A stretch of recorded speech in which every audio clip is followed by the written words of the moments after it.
Hey guys, Dante here and welcome back to my channel, The Burgos Art. And here today on the toy chest, I'm bringing back yet another customized figurine I did some time ago. Now, despite the somewhat shoddy paint job, which I hope to once again return to and clean up, this was actually one of my more ambitious concepts. So, let's give some backstory on this little girl right here. For those of you not in the know, back in the day, back in the 1980s or late 80s actually, the Transformer Hasbro line had what they called the clone line.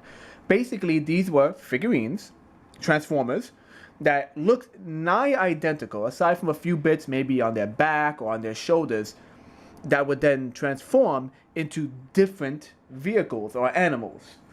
For the Autobots, you had two clones. One became a jet, one became a car. And for the Decepticons, one became a wolf and one became a bird. But either way, the original figure were identical. Now, with that said, I came up with this concept right here. Name unknown. So if you have a suggestion, put it in the bottom. But wait to the end of the video to at least come up with some ideas. See, the original concept for this figure was that it was going to be three different figurines, all nearly identical, except they would transform into different objects. However, I lack the amount of supplies needed to make these figurines identical. I could make Transformers, but to make each one identical would have been too much. So, with little finagling, I present to you a quad Transformer. I mean, 1, 2, 3, 4. Basically, it has 4 modes. I combined all the modes into one design, had to change a few things here and there, and this is what we got. So let me just bring it up close to you first. Almost all the joints are bound by the transformation. So they do have she has an up and down in the shoulder. Her elbow is a ball joint, so you can bring it up and down as well as side to side. Her feet are connected, or rather her legs are connected. So she has bend at the leg, bend at the hip, it goes up, comes down. Hidden partially behind the visor is her face. And this is actually a knockoff Power Ranger figurine at its base. Yeah, I forget which Ranger it was, but it was a knockoff figurine for the base. And then everything else was a hodgepodge of miscellaneous Transformer bits, airplane bits, lots of Lego pieces for the joints and connecting points. And this is what we got so far. On her back, by the way, she has this big old jet backpack with turbines, random detailing from Gundam wing models, etc., etc. So let's get to the fun part. Let's start with her car mode. It's a sci-fi car. So, you know, it's not going to look like an actual car, but let's get into it. Now, first thing I want to do, just to give us a little bit of clearance, I'm going to detach the backpack.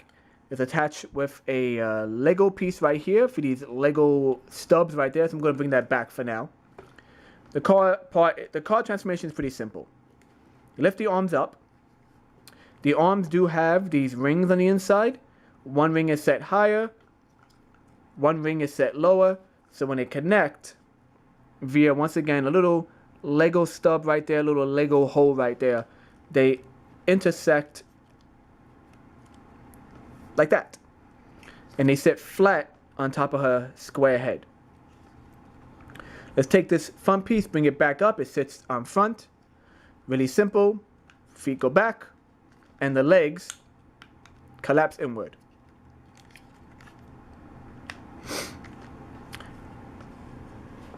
And that's that. It's a sloping armored car pretty much.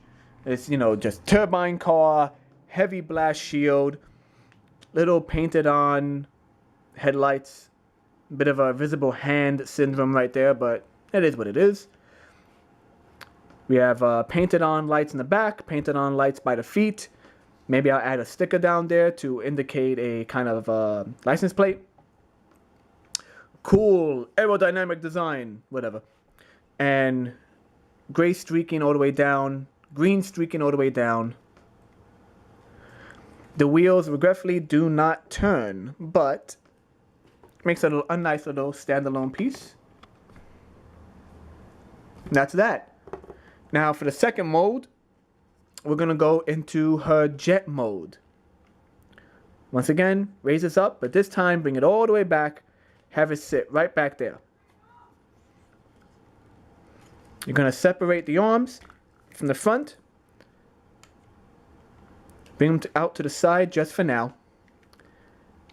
And the back pieces with these side pieces on the back for the wheels actually come up all the way on this ball joint, and you flip out a wing. And the wheels double as wing turbines. So these are just gonna flip out. They sit just on the top of her lower back. The arms rotate back. Her head, just turn the head around. The head rotates in. So you have the back of the head to take up this space here. It's now it's all black, all greened out as a solid block. And there's a jet mode. The wheels of the car now sit on the inside here and here. Let me turn that over. There and there. Oh, there's her head upside down. Her arms have undercarriage. I might even paint some weapon detailing on the back of the arms. And as I said, the wheels are here, which work with the feet, so she sits pretty flush.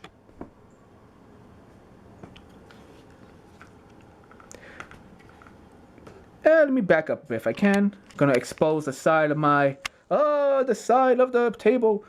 But if I back up, I think it looks pretty good from the top view, especially with these wings, which I got from an actual model plane kit.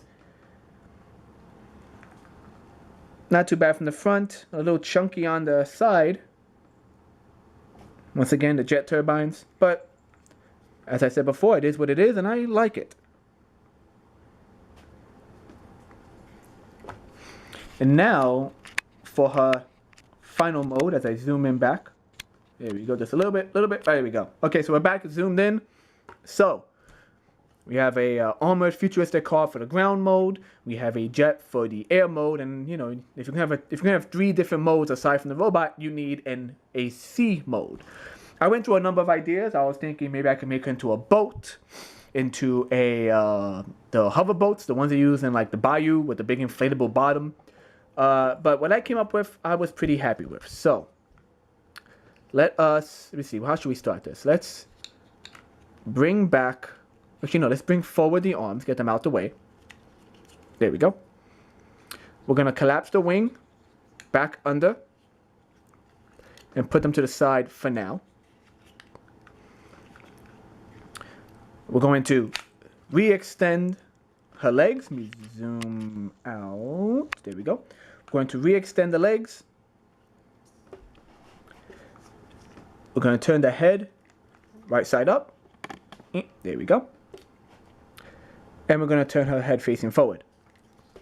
First things first, you take this entire piece, bring it up on the hinge. I need to raise the camera for a sec. Hold on.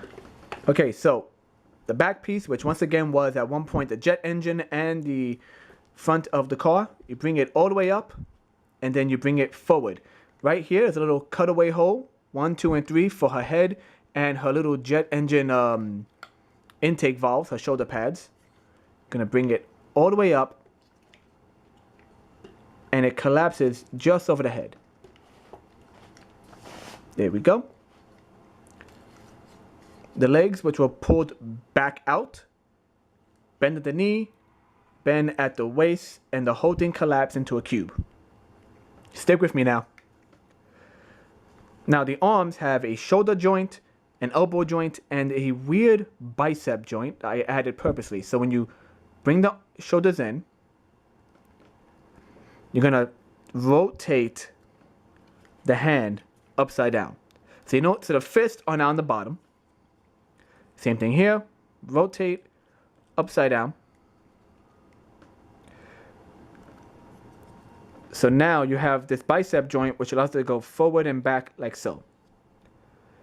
The headlight, give it a little push, and it rotates out these nice silver claws. These are the loops I mentioned earlier. Just open it like that. Let's take the wheels and the wing piece, and there's little divots she has on her legs. So it's going to set that into the divot. Last but not least, we open up what was the roof of the car to reveal spotlights, put the feet down, even more spotlights, and a big dome viewing screen, or rather a dome cockpit. And she turns into a deep sea vessel. You know, the little submarines that can handle deep sea pressure. Boom, here we go. The wing turbines now double as water turbines on the water. She has these excavation claws to like pick up rocks and go, and you know, toss them to the side. I might paint some detailings on the front of her legs to represent maybe vents on the back.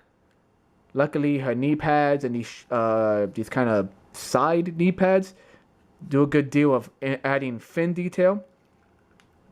And as I said, little spotlights. These are actually googly eyes. Let me see if you can hear it. Yep, there's actually just googly eyes with sticky backs. I just tuck them in there, attach these. And now she's ready to explore the deep sea.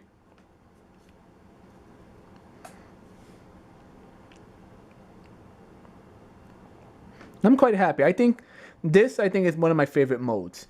It's a little unorthodox, but then again, not many Transformers have ocean modes, boat mode or otherwise. So this deep sea vessel, I'm really happy with it. It's one of my favorites. Second, probably to the airplane, and then lastly, the jet. And that is that. Let's turn it back so you can see her face again. Put the legs back where they belong. Tilt back the entire cockpit. Reverse her arms back to normal and click. This wasn't even intentional, just the way I designed this large forearm, especially with this piece of plastic right here. It just clicks right into place like that. I was actually really happy with that piece. It was a happy accident, as Bob Ross would say. Stand her back up. Zoom in again. And there she is. My lovely lady. Yeah, so that will be it for today, guys. That's it for the toy chest. As always, let me hear your opinions about this. Let me know if you know any other techniques I could use. And as I mentioned earlier, if you have suggestions for her name, put it up there. Once again, it's a female, but it's a robot, so, you know, there's no such thing. Optimus Prime sounds like a dude's name, but it could have been a girl for, you know. So, any name will make do for now. And if you have any suggestions for further videos, vehicles, or just weird concepts you want to see if I could turn it into a Transformer, or even just make it as a cool figurine, let me know. And that's that. Once again, guys, I am Dante. Like, favorite, share, subscribe, and all that good stuff. And I'll see you in the future. Later.